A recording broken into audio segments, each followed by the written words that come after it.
आणि आता आपण बघतोय की सत्यजित तांबेंना भाजपचा पाठिंबा आहे का असं देखील एक प्रश्न जो तो उपस्थित केला जातोय। सत्यजित यांच्याबाबत अद्याप सूचना नाही आहेत।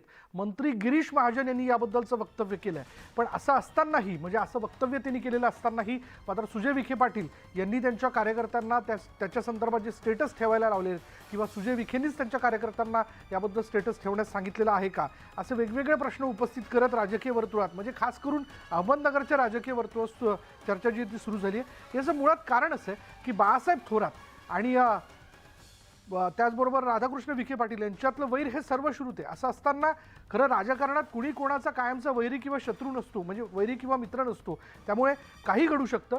फडणवीस आणि बावनकुळे यांनी अजूनही याबद्दलचा निर्णय जाहीर केलेला नाहीये, ते जाहीर करतील असं म्हणण्यात येतंय। पदवीधर निवडणुकींबाबत महाजन यांनी माहिती देऊ केली, अद्याप मौन जे आहे बाळगलं जातंय, त्यावरनं भूमिका स्पष्ट होत नाहीये। महाजन यांनी जळगावमध्ये जामनेर इथे बोलत असताना याबद्दलचं वक्तव्य केलंय।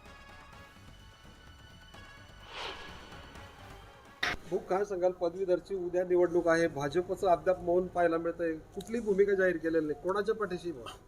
आता उद्या निवडणूक आहे, आमचं मौन आहे, म्हणजे आमची भूमिका काय तुमच्या लक्षात यायला पाहिजे। आम्ही आहे तसेच आहोत, त्यामुळे अजून आमची भूमिका स्पष्ट झाली नाही। आज कदाचित आमचे अध्यक्ष आहेत मान्य देवेंद्रजी आहेत, या बाबतीत कदाचित ते निर्णय आज जाहीर करू शकतील। भाजपचा छुपा पाठिंबा एक सत्यजित तांबेंना असल्याचं चर्चा आहे। तसं तरी माझ्या कानावर अजून आलेलं नाही किंवा मला तशा सूचना आलेल्या नाहीत।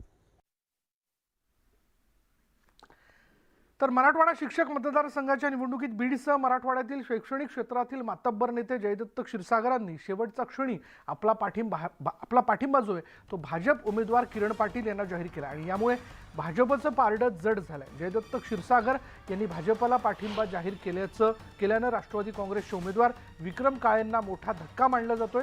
दरम्यान भाजप निवडणूक प्रभारी राणा जगजितसिंग पाटील यांनी बीडमध्ये येऊन क्षीरसागरांच्या नवगण महाविद्यालयात समर्थक संस्था चालकांसोबत बैठक घेतली। यावेळी माजी नगराध्यक्ष डॉक्टर भारतभूषण क्षीरसागर उपस्थित होते।